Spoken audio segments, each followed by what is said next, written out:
Hello everyone, and welcome to today's webcast, Investigating IP Theft, Computers, Smartphones, and the Cloud, sponsored by Magnet Forensics. My name is Benjamin White with the SANS Institute, and I'll be moderating this webcast. Today's featured speakers are Heather Mahalik, Senior Digital Forensics, Jad Saliba, and Jamie McQuaid, both from Magnet Forensics. Before I hand the presentation over, I'd like to say that we will be having a Q&A session at the end of the webcast. Please feel free to enter any questions you have for any of our presenters into the questions window located on the GoToWebinar interface.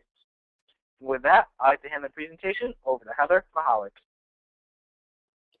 Hello, everyone. Just a few little notes for you before I actually start. So I'm going to discuss the artifacts, where everything is lying in the investigation. So how to actually go through if you're examining computers, smartphones, in the cloud relating to IP theft. And just to be clear, there's two ways of looking at it. These devices could be used to commit IP theft, or they could be targeted. So if you consider a smartphone or even cloud data, it's easier to access than actually hacking into a computer per se, or getting access to that actual device. And one thing when we consider the cloud, it's truly the most up-to-date computer at times. So I'm going to break down each of these. I'm going to talk about the computers, the smartphones, and the cloud, and how it may affect your investigation, as well as how to get data from it.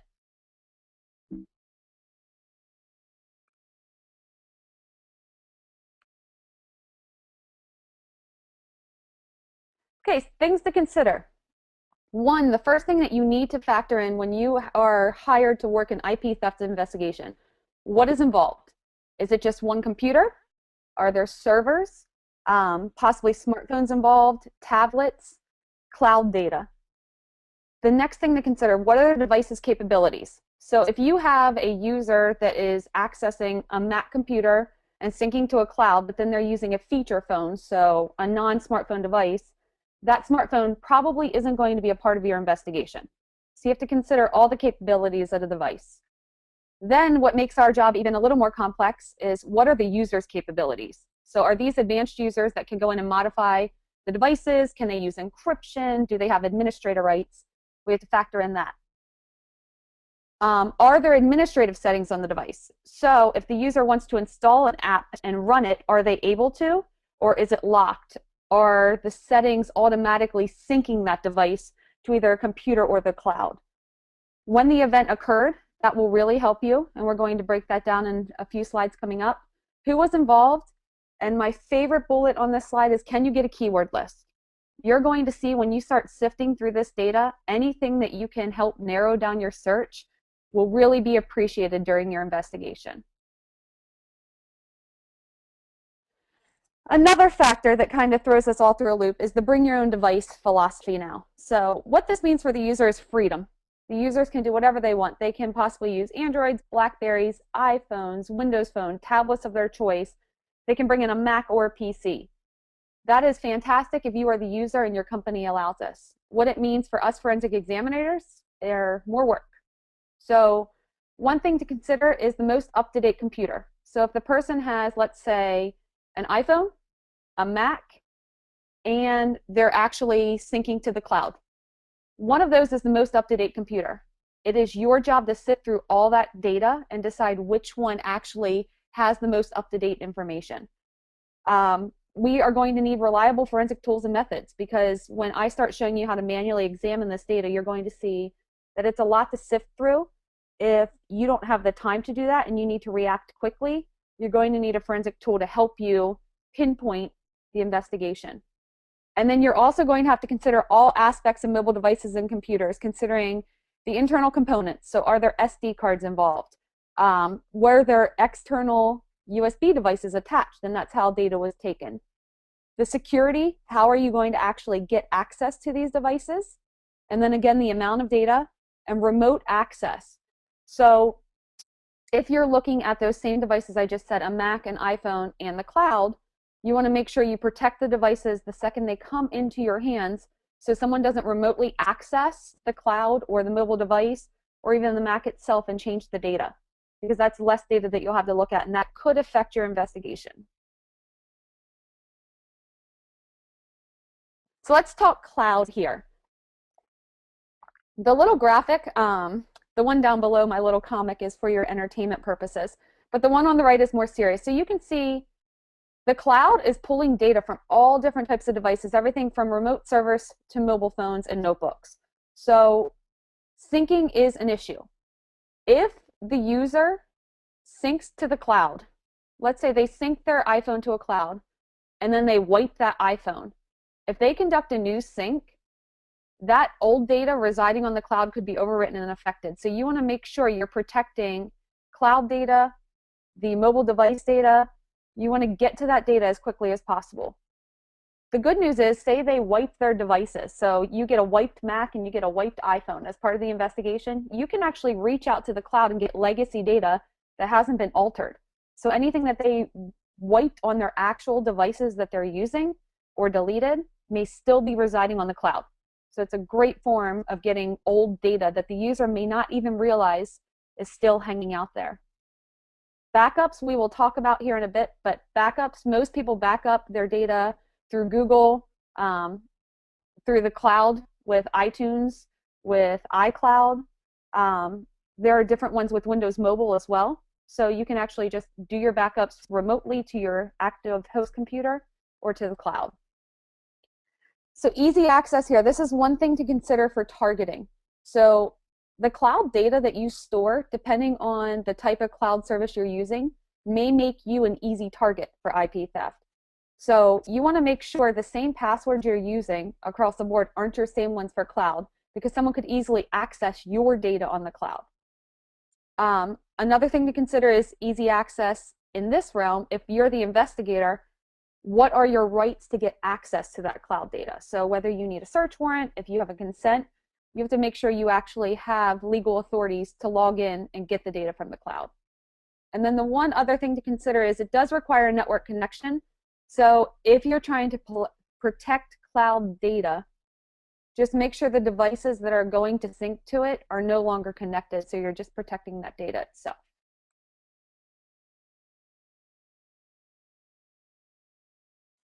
So we're going to examine now, say you have an IP theft and there's possibly a breach of the cloud and we have to conduct an examination. How should you handle this?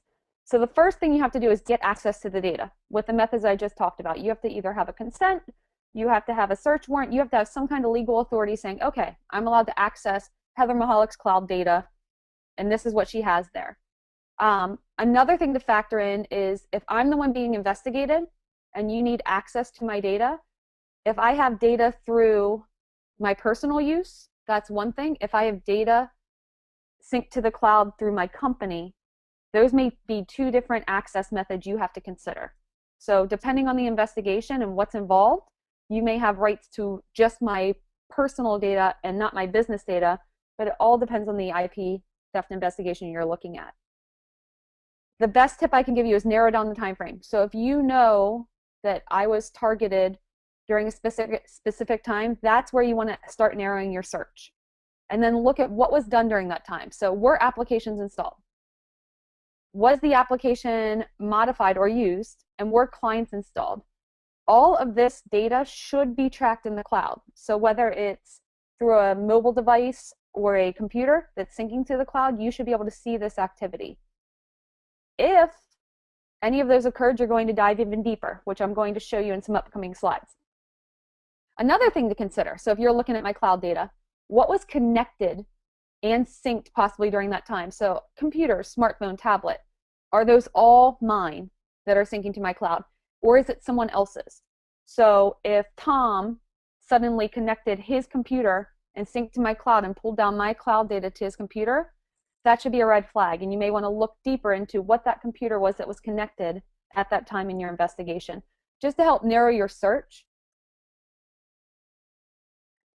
To clear up some misconceptions of cloud data. So when we're considering, I know usually some people that request investigations of you aren't always aware of what it actually means to use the cloud, and some people think using simple internet, they're like, oh, this is cloud data. So this slide is breaking that down on what it is. So if we look at what's on the premise, so Microsoft Office, Oracle, those are things that are stored locally on the device. Then if we look at the internet, so Amazon here gets a little confusing. So Amazon and Google are both showed here. If you go to Amazon.com, that's simply an internet search. That's going to be stored in your internet history. If you use Google to check your Gmail, it's going to be stored on the internet history. The cloud computing comes in, so if you're using Google Drive, if you're using Amazon Cloud Services, that falls into the blue cloud that's shown there as cloud computing. So just to be clear, you may have to explain that to some people when they're like, I know that Heather logged into Amazon.com and placed some orders. That is completely different than using Amazon Cloud as a host to store my personal data. All right, so now let's look a little bit closer. Let's start diving into this data and see where the data is stored and how we're going to look at it. And then Magnet's going to tell you an easier way to do all of this stuff that I'm going to show you here. So a closer look, we're going to look at a backup file, for example. So this is an example of Android. I'm actually, if you're curious what I'm using here, I'm just using Autopsy to examine an Android file system. These backups may be found on the cloud, on servers of companies, on the host computer, and also on SD cards. So Android specifically, when you back up an Android, it's going to ask you, do you want to save it to an SD card or the cloud? So unless your company is setting something up, you're not going to find it in other locations. Now, if you're a forensic person like me, you're going to find Android backup files everywhere. You would find them all over my host computer. You may find them on random servers, on other SD cards, just from being transferred around. It will contain legacy data. So one thing I have found consistent on Android, unlike iOS, is you may find multiple backups. So it's not going to keep replacing itself. So if I, for example, used my device to conduct IP theft, I may have at some point backed up that data, and there's legacy information in there that would no longer be on my Android device. So it's always good to get access to the backup file, get access to the cloud, as well as the device itself. One thing to consider here, if you're looking at a backup file, these can be restored to new devices. So what the user can actually do is access your cloud data and restore your backup files that reside in the cloud to a device that they're using. So this is a great way for outsiders to get access to your personal property. Looking even deeper here, so now we're looking at Android again in Autopsy. And you can see this is a mobile sync backup here. It's a mobile backup, and we're looking at the sync info file. If you look down at the bottom here where I'm showing the raw text, you can actually see IMEI, and this is a T-Mobile syncing used. T-Mobile was the service provider on the SIM card in this actual Android device. But what this backup file here is showing you is the IMEI, which is the serial number of the Android device that was used to create that backup. So if you're finding traces of other devices that aren't related to that person's device, that should be a red flag for you. So if I had IP theft and I contact you and hire you and I say, okay, and you're getting all my device information, you have my Mac, you know that address for my Mac, you have my Android, and you get my serial number, which is the IMEI for that Android, and you have all my cloud information. If you see something that stands out that is syncing to my cloud data, or in a backup, if you see an IMEI that isn't associated to me, that may point you in a direction that may turn your investigation to give you clues as to whom else may be involved. So just make sure you are checking. You're going to have to check all the database files associated with backups, as well as any plist files or text files that contain the data with user logins. And again, it's a very manual process when you're looking at this data, because a lot of the Androids and iPhones and even BlackBerry use SQLite, and you're going to see a ton of information stored in those database files that not all the tools will pull out for you.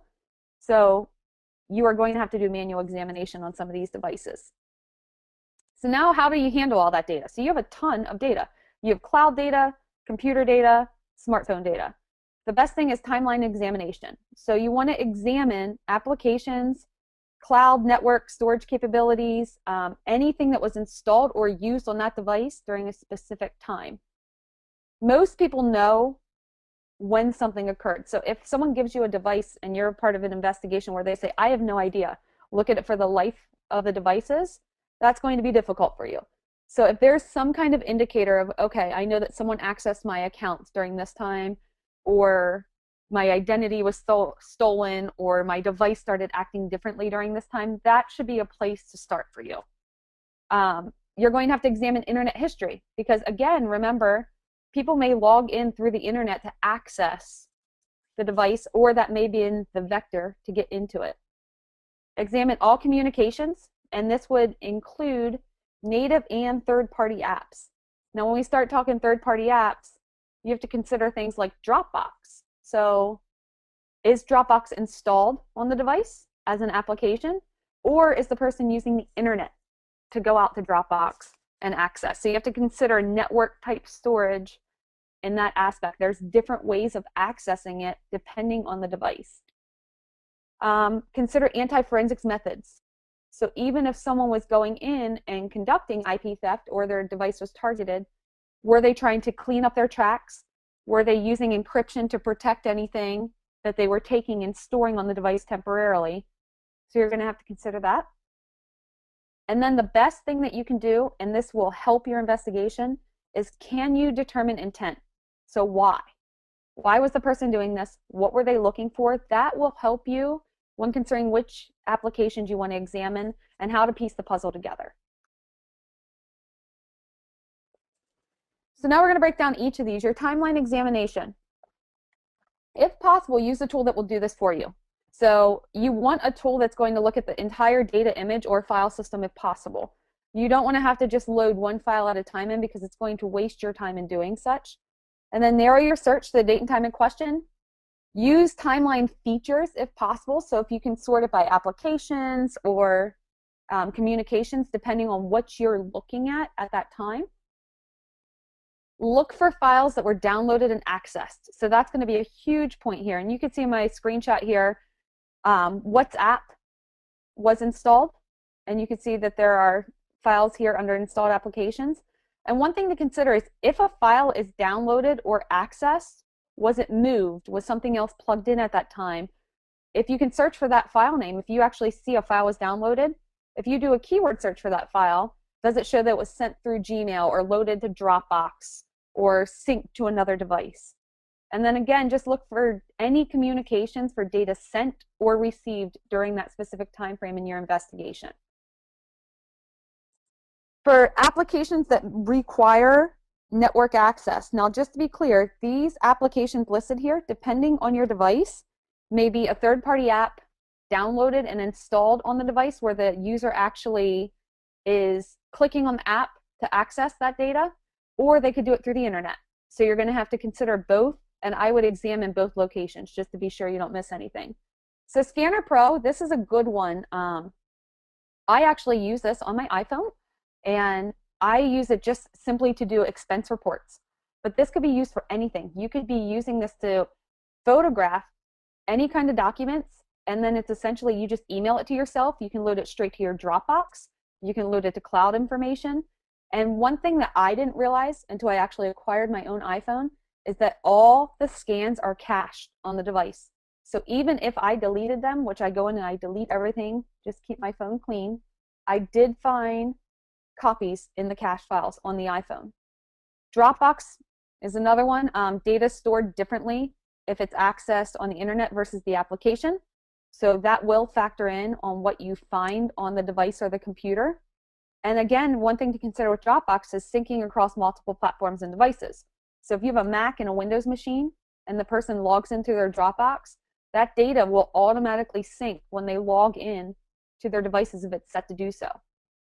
Skype, you may find in the main database file transfers and conversations stored in the actual applications folder. Most of this happens without the user even realizing it's there. And the Microsoft OneNote, this is an interesting one that I've been using. It's synced across multiple devices, all automatically. So you could have this on your iPhone, your Android, your Mac, your Windows machine, and as you make changes in a document, it is synced across all these devices.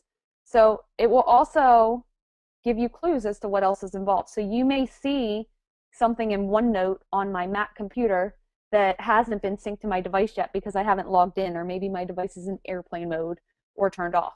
So you might find different instances of all of these, but all of these applications here are good examples of apps that can be accessed through the internet, through a third-party app directly, and have network access. Just an example here, third-party app communication. So this is the Words framework. This is one of my favorites, Words with Friends, and you can actually chat in Words with Friends, and most people don't consider that. In the screenshot here, you can see all of my apps on the left-hand side that may be relevant to your investigation, but this is just showing you here in the text, in the Words framework database file, you can see that I'm saying that I sent you the info, FedEx is better than regular mail.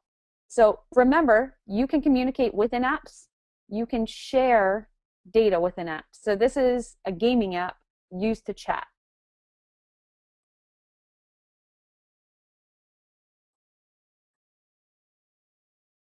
Internet history, I mentioned briefly. So here I'm going through on this Android device all the database files, and I'm looking at the webview.database, and you can actually see user login information here. So I have some of this blocked out, but if you look at the WebView cache, you can see first name, last name, email address, and phone numbers if relevant. So you're going to find information, personal information about that user. This is a great place if someone has access to your internet history. All this stuff is cached, and they can get all your login information and easily access your information. For anti-forensic tools, examine the application. So if you know anything like CCleaner, Eraser, TrueCrypt, anything that could be used to protect data or get rid of data could be considered anti-forensics. You want to flag these and research them if they're suspicious, and if they're found, can you prove they were used? A good way to determine use is examine file extensions and file signatures related to it. Look for large compressed files and export any files and research them if they don't seem right. So something just seems off to you. Maybe you expect data to be in a database file and it's not there and it's found somewhere else. Keyword searching will really help you dive deeper in that. And again, you want to examine all devices in question. So remember the cloud, the phones, and the computers. And don't forget the SD cards on the smartphones, because you're going to see in the slides here what you may actually miss. So they will contain residual data. They're going to contain some unique application data that may not be stored on the device. So if you're looking at Android, for example, and Dropbox. So Dropbox on an Android will have the tables telling you what went on using Dropbox. The actual files may be stored on the SD card. So if you separate those two entities and don't tie them back together, you may miss the actual content associated with the pointers on the device itself. For cross-contamination, one thing to consider here is people use SD cards for a while. So if you look at some of mine that I had in my Android devices, they used to be in my BlackBerry. So there will be traces of my BlackBerry files on the SD card, as well as pictures from camera. You may just find a lot of data because it's easy for people to pop an SD card out of their phone, plug it in their computer, copy files that they want, and then put it back in their device and continue. So what could you be missing? Again, internet history. Did you examine it? Did you examine it deep enough? Did you look for all applications that could be running in internet history? Are there notes that are relevant? Possible people store passwords, usernames, social security numbers. I've seen all kinds of things in notes on devices. And people think because they have a simple passcode on their device, they're protected. The calendar items. Was something set to automatically sync? Are there scheduled backups? Did someone have login information in a calendar invite? So if you're having a meeting with someone, did you give them access to something? Other areas of interest that some people don't consider on smartphones and on the cloud data, user-created files. They will reside there. Look for IP, Wi-Fi, and Bluetooth connections during that time frame to see how was the person actually accessing this device. And then deleted activity. Again, it could be stored anywhere on cloud, on the computers, and on the mobile devices. Then you want to put your puzzle together. So if possible, who, what, when, and why. This is going to help you tie up your investigation. If you can determine who did it, when they did it, what they got, and why they did it, you're golden. You've completed your investigation. So how to protect yourself, just a few tips here against IP theft. Don't store passwords on your devices for personal and application accounts. I know some people store this in their notes so they don't forget. Some people take a shortcut and use hmahalik@gmail.com with the password as password for every single account. Not a wise choice. So you want to use multiple passwords. You want to clear your browser history and log out of applications. This is not common for everyday users, especially those who are using the applications on their smartphones. They're just completely using them and keeping them synced every single time. So if someone gets access to your device, it's easy for them to get access to all your data. And then secure your devices. So don't connect to unknown networks and don't keep Bluetooth enabled. So in summary, before Magnet takes over here, there's a lot of data to look at for IP theft investigations. You are going to have to consider all cloud data, all host computer information, possible computers that were targeted, as well as smart devices and SD cards. You want to treat all devices like you would a computer. So if you're used to doing file system forensics, treat the cloud data that way and the smartphones that way. My best advice to you is to narrow down, do a timeline, get your keyword list, look at your internet history, and look at applications as a starting point, and then have a tool that you trust to help with your manual examination. So load everything into a tool and help that, or use that to help you perform your investigation a little bit easier.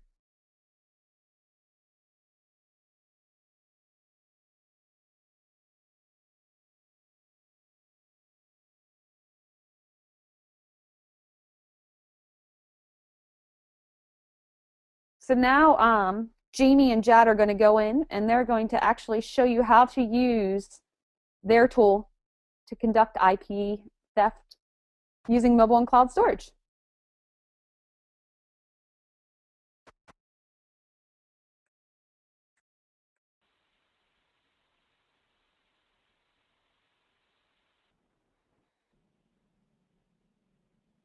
Okay, thanks, Heather. This is Jad from Magnet Forensics here. I just want to say thanks to Heather for that great information around IP theft and investigating those types of cases. So I'm here with Jamie McQuaid, also from Magnet, and we're going to be going through a case study. It's not a real case study, but I think it really reflects real-life investigations in the corporate world along these lines of intellectual property theft and those types of cases. So we'll just dive right into this and go through some of the data and some of the considerations that you may want to keep in mind.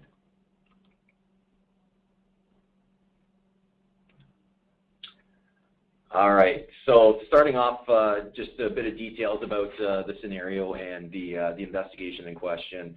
An internal employee is suspected of stealing important documents and IP from your organization. As the forensic investigator for the organization, you have been tasked to analyze any electronic media used by the suspect that might confirm or deny whether these suspicions are true. So as for common goals for these types of investigations, as both Heather and Jad had mentioned, a lot of times you'll get these three main questions no matter who you're presenting these, whoever your stakeholders are, whether it's a legal department, HR, or your management. Usually they want to know these three things. Is first, to identify any potential IP found on the electronic media or devices belonging to the suspect. Then, most importantly, identifying how the IP was removed from the organization so you can prevent it from happening again.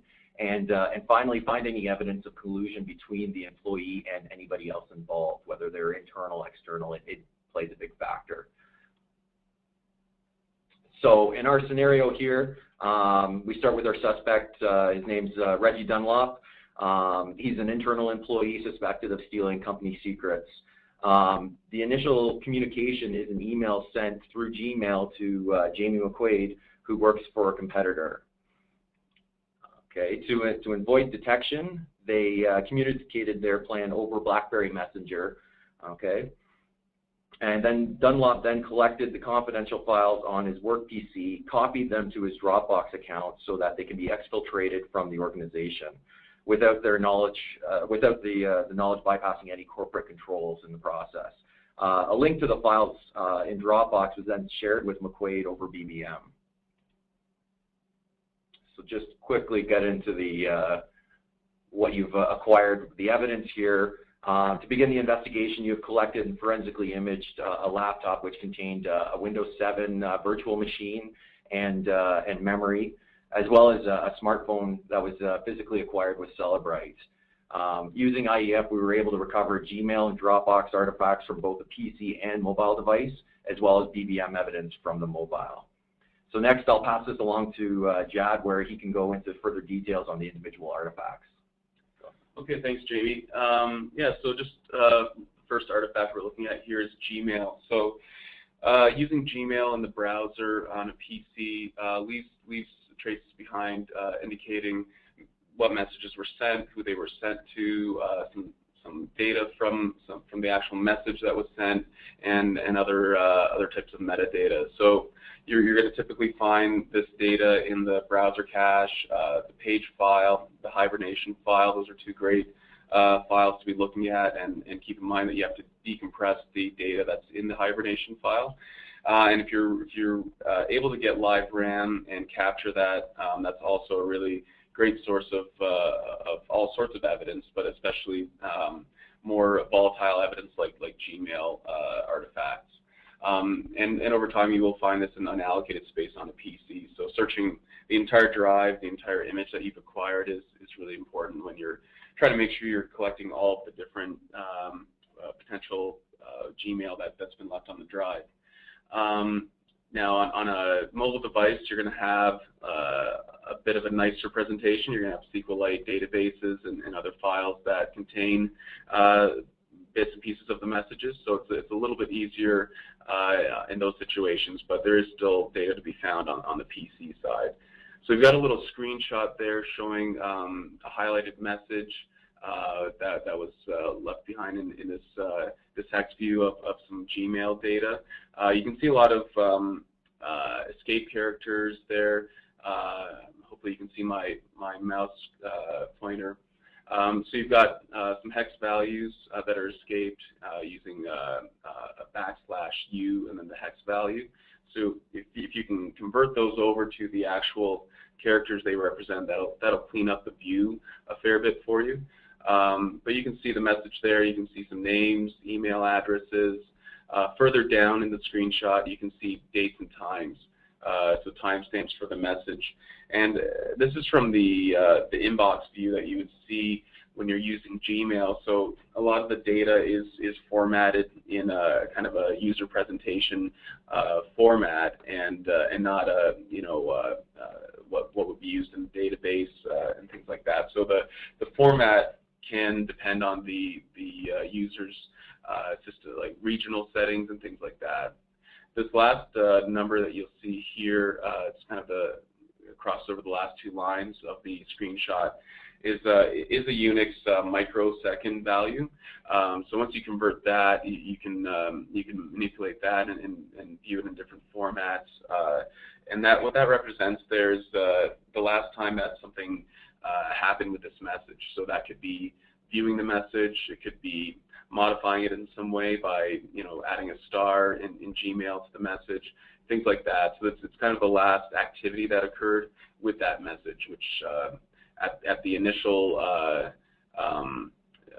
when it first gets into the inbox, it'll just match the timestamp of the message itself. But over time, it'll reflect some of the user activity with that message. So below we can see that IEF was able to recover the initial email between Dunlop and McQuaid found, and this was specifically found in memory. If you look at this source, it was the vmem file, along with any relevant timestamps like Jad had mentioned and email addresses. It's just IEF's able to pull that out for you and organize it in an easier to read manner. In the email, McQuaid recommends moving to BBM for more private communication, just in case somebody is watching. So that's where we're going to look next for our next piece of evidence. Yeah, so we've got some BBM data here. As most of you probably know, BBM is no longer only available on BlackBerry. It's been on Android, iOS, and I believe other platforms for a few months now.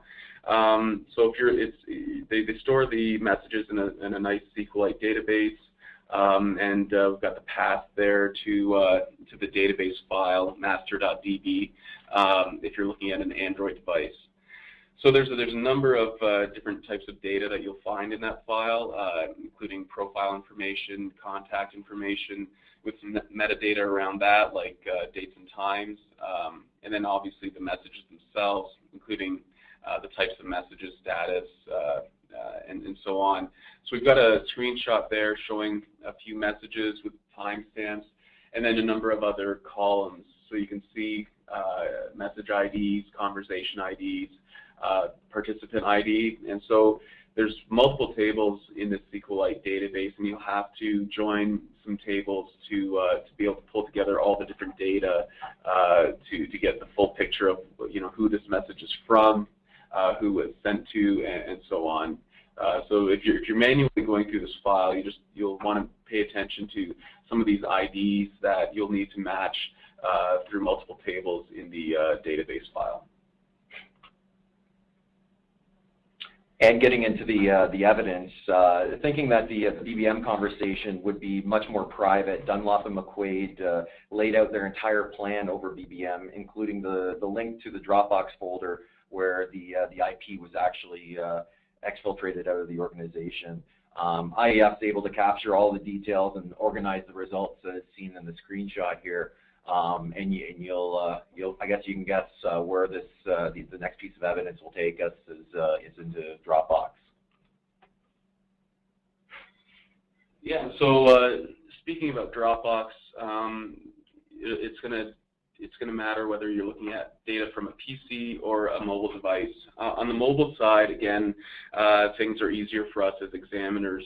Data is stored in SQLite databases that are not encrypted, and there's a lot of kind of easy to parse data there if you know how to, again, join tables and make sense of the different columns. On the PC side, Dropbox has gone to a bit further measures to protect the data that's in these files, and it's more around a security standpoint to keep people from getting into other people's Dropbox folders that they shouldn't be getting into, and just from the casual user that might be looking at these files. But there are two files, config.dbx and filecache.dbx, that are SQLite databases that would be found in the app data folder for Dropbox for that user, and they are encrypted databases. So the config file, first of all, contains just some configuration data, believe it or not, and it contains things like the Dropbox ID, the email address that's associated to the Dropbox user. So that can be really valuable to have if you're not sure, what account they're registered under, or that if that email address is related to other aspects of the investigation. That could be really great information to learn from that file, as well as the folder that they were using to store on that computer, all the Dropbox files. And there's also a recently used files key that you can look at to see which files are recently updated or modified. In the file cache is where we'll find most of the data that we're interested in, and that's, again, a file that needs to be decrypted, and it maintains a list of files that have been synced to the user's Dropbox account, including metadata about the files. So beyond the file names, some timestamps and other information that could be helpful to your investigation. And this is where you can glean some information around files that have been put into a Dropbox folder that maybe no longer exists on that computer, but now are in the cloud and can be accessed using other devices by the account owner or by someone that the account owner has given access to. So the encryption is kind of a multiple layered encryption that Dropbox uses. It involves some of the built-in APIs that Windows uses that are tied to the user account, as well as some more proprietary encryption that Dropbox has used on these databases. So getting into the evidence here, beyond simply identifying what is stored in the Dropbox folder that's synced up, IEF here is able to decrypt both the file cache and config DBX files that Jad was speaking about, and it reveals a wealth of historical information of any files stored in there. So you can see obviously secret and confidential.txt and contacts are probably documents that you would want to look at. We made it pretty obvious for this this case study, but those are the types of files that you'd be looking for in an IP theft scenario. And you can see there that there's a ton of information found on last modified, created times. There's local file ID versions that or previous versions that if it was modified on a separate device, it'll show in the file cache DBX file there. So going from there, next Jad's going to use timeline to walk us through the incident from start to finish and kind of give you a better idea of how the process played out. Okay, thanks, Jamie. I'm just going to share the appropriate window here. Okay, so hopefully that's showing on your screens there. We've got our IEF timeline up on the screen with this case loaded in, and we've got a few lanes of data displayed. So at the very top, we've got all the results. So all the results that our software recovered that have some sort of timestamp associated to them are being displayed in the top lane. And then below that, we've singled out BlackBerry Messenger messages, so BBM messages. We've singled out Dropbox activity, and we've singled out Gmail. And on the left side of the screen, you can see how we've highlighted those specific items. So you can set up these views however you like, and whatever works for what you're trying to investigate in that particular case. So if we go through this chronologically here, you can see our data at the top left here is February 24th, 2014. And our activity starting to happen around 9 a.m. So if we click here, we can see some Dropbox activity. The file contacts.txt has been added. We've got the secret text file and confidential text file that were also added at this time. Then we've got a few more files listed there. So if we go down to Gmail, you can see some messages that were sent, indicating that there's some information available, and the dates and times for when those messages were sent. If we go back up here now to the BBM messages, we can see some messages that were sent. Again, some information that he wants to transfer over to the other user. He's asking how do you want to get them to me here, and then just indicating not over email, since they believe that this will be safer and more covert, and then indicating here that they're going to use the Dropbox account to transfer the files. So now we see some more Dropbox activity here again, and so we've got a special docs file that was added. And then back to BlackBerry, the messages, we've got a link here to the Dropbox account where access has been given to the user to access the Dropbox folder and to that specific file. So you can kind of see how it works out. It kind of tells the story very nicely here. If you know that your incident occurred on this date, you can quickly figure out where the activity occurred, what kind of activity it was.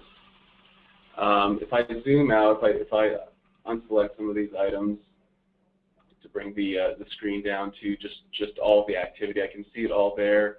I can use the mouse wheel to scroll in and out and see more activity with more or less granularity, depending on what I need to see, and then just move around to see all the different activity that's been gleaned from the mobile device as well as the PC, and that's where you can really get the value of timeline just in general, is by taking multiple devices and putting them in one place, putting all the data from them in one place, so you can kind of see where the activity occurred and what relates to what on the multiple devices.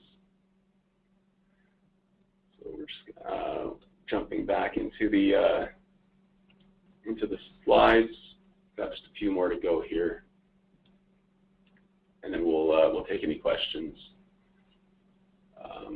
So I think Ben's going to grab the control back here and bring up where we were in the slideshow. Okay, thanks, Ben. So we kind of went over a few artifacts today, some on mobile devices, some on PC. Just a real quick mention on what we do with our software, which is called Internet Evidence Finder. So you know, what we try to do is dig deep into data from PC and mobile devices. Wherever you might have gotten the data, whether it's RAM or a disk image or a full physical image from a mobile device, we're trying to recover a lot of that internet-related data, activity, communications from as many apps as we can, and with a real focus on getting the deleted data so that you can figure out exactly what happened, even if someone's trying to hide their tracks. So we're happy to get free trials to anyone that's interested in trying out the software, and we'd love to hear some feedback from anyone that is using the software today or wants to try it out and has some suggestions, requests, or just feedback. We're always open to hearing from our users and trying to improve the product so that it works the way that you need it to and works as best as it can. So thanks for your time today. That's our presentation and our contact information on the screen for you.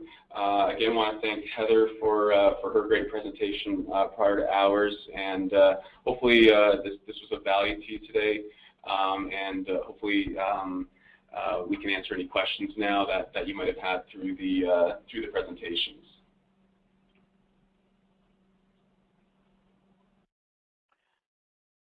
Thanks.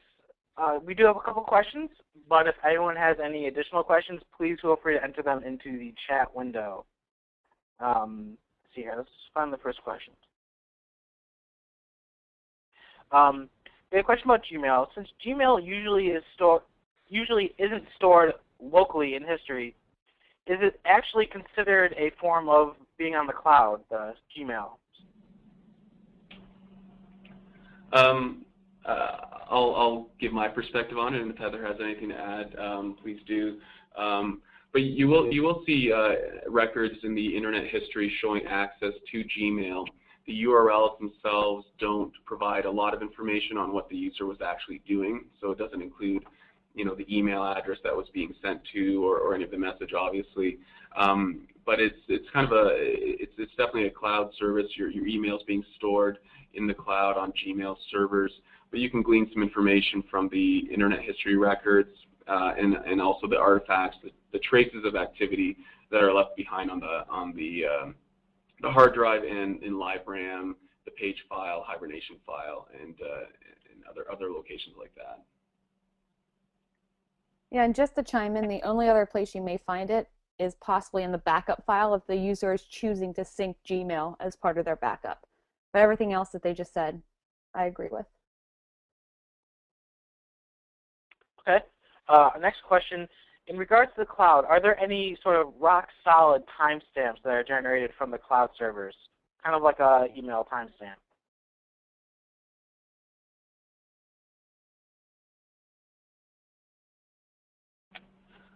From an artifact point of view, there are some good timestamps that Dropbox stores on when files were created, when they were last modified.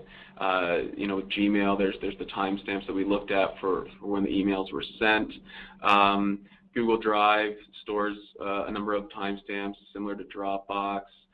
You can find timestamps with you know, web activity that's related to Google Docs, which is really now just Google Drive.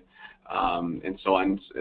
Other cloud services will also store timestamps alongside some of the metadata like the file name and usernames related to that file being stored. So it really depends on the application and in the cloud service, but there are quite a few timestamps to be found around a lot of the popular cloud services out there. So again, Heather, I don't know if you have anything to add to that.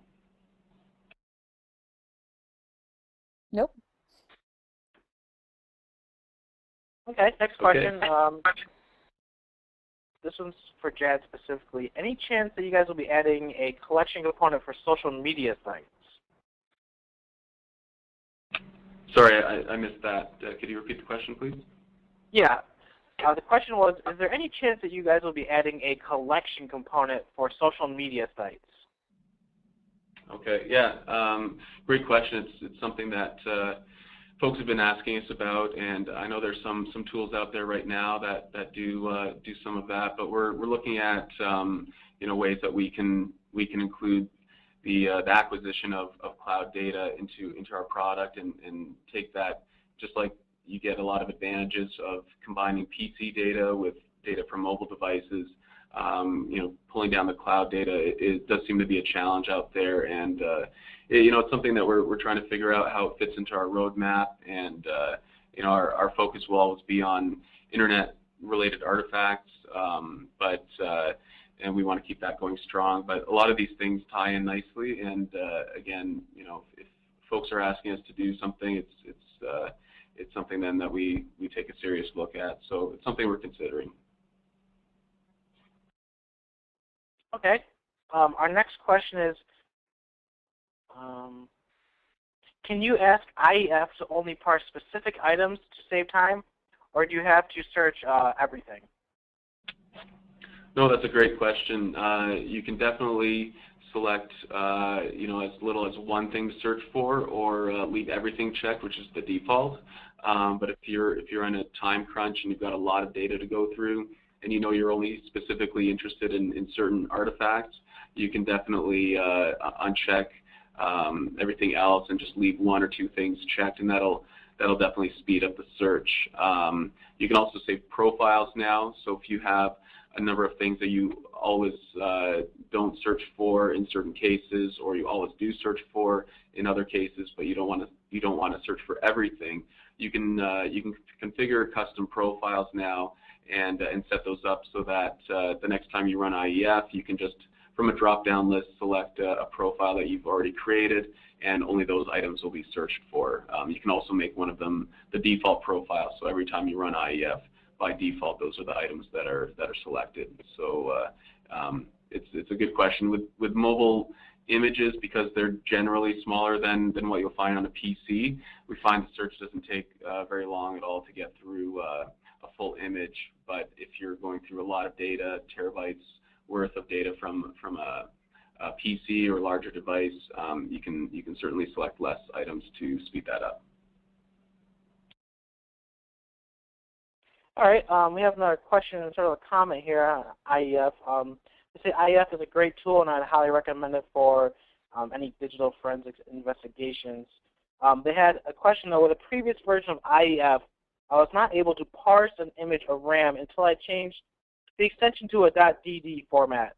Is there a preferable format or tool to scan and parse RAM in IEF? Yeah, it's another great question, and thanks for the comments. So you can certainly search any raw format of RAM using IEF. So DD, some people refer to it as DD or RAW, but if it's in an E01 format, we can support that. So all the forensic formats, including VMEM files from virtual machines, we can search through. Sometimes if the extension that you've used isn't listed when you go to browse for the RAM dump file, you can just change the drop down to show just kind of the star.star file mask, and then that'll show all the files, and then you can select your RAM dump file that way. We're working to add just more of the common extensions, so you don't have to do that, but that's kind of the fallback. So as long as it's a format we support, or a raw format, from any tool, we can search through that RAM that way. Just to chime in on that one, as a user, I will say IEF is one of the friendlier tools at accepting formats from all the other mobile device tools as well. So if you do a physical acquisition using tool A, it accepts it, whereas other tools are very proprietary and you have to only use their image files in their analytical platform. IEF does a great job at accepting many. I actually don't know if I've had one that it hasn't accepted yet, but when I do, if I ever do, I'll let Jad and Jamie know. That's great. Yeah, thanks, Heather. And definitely do let us know. I mean, if people want us to change things or add things or something's not working well, we're definitely not, keeping our heads in the sand and saying, no, we know how this should work. We want to get that feedback and just keep making it better. So I really appreciate that. Okay. Our next question is, does regular IEF work on both computers and phones? So that's a good question too. So our standard edition will only search data and is set up to search data from PCs and Macs. Currently, we have an edition called Advanced that has all the iOS support, the Android support, and then recently Windows Phone and Kindle devices. So because of all the extra research and development required to add support for those platforms and then continue to maintain support and add more app support in there, it's a separate edition that costs a bit more. But I think most people agree that it's still a fairly reasonable price, and the value you get out of it is well worth it. And again, we're always happy to provide trials, so that if you want to prove it to yourself that it's worth the upgrade, we can definitely do that and provide a free trial so you can try it out on a few cases that you've already got going and see how the results compare.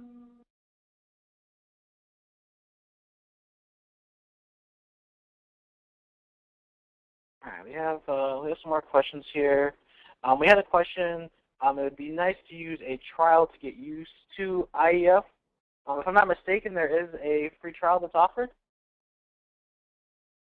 Yeah, if you just download from our site, you'll get the software, and it'll run in demo mode, which means that you'll only get the first 20 results of each item that's recovered. But if our sales team is pretty good at reaching out when people download trials and offering a fully featured free trial that gives you all the results, all the functionality for 30 days, and lets you get a real good feel of how to use the software and how well it's working out for you. So if you don't get that key automatically emailed to you shortly after downloading, please feel free to reach out to us, and we'll get that to you. All right, looks like we have time for maybe just one or two more questions. This one's pretty straightforward. What if the Android device was completely wiped? Is there any data that can still be recovered from it? Yeah, so it kind of depends on the terminology that's being used. I know Androids have a wipe feature, and really what it's doing there is just resetting the phone to the factory defaults. So it's not actually going through all the memory on the phone and doing a forensic wipe on it. It's just resetting the file system and the applications back to the original setup. So in that case, if you can get a full physical image from that phone using some of the mobile forensic tools out there like Celebrite or XRY, there's a lot of great data that's still left behind in that unallocated space that we can dig into and recover. And that's really the key thing that we're trying to do on the mobile side, is recover more deleted data, whether it's just deleted as a regular occurrence on the phone or something that's been purposely deleted by the user or a reset.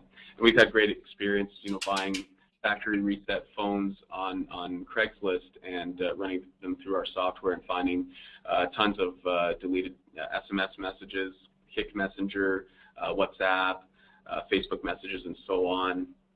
Now, if they do a true wipe, and some phones have that feature where it'll actually go through all the data on the phone and actually overwrite it with zeros or random data, that's where you're kind of out of luck, and there's nothing that I know of that's going to be able to access the original data that was on that device.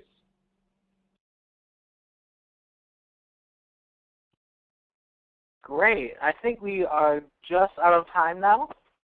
So with that, I'd like to say thank you to Heather, Jamie, and Jad, all for your great presentations, and a special thanks to Magnet Forensics for sponsoring this webcast. To our audience, we greatly appreciate you listening in. For a schedule of all upcoming archive webcasts, including this one, visit sans.org/webcasts. Until next time, take care, and we hope to have you back again for the next SANS webcast.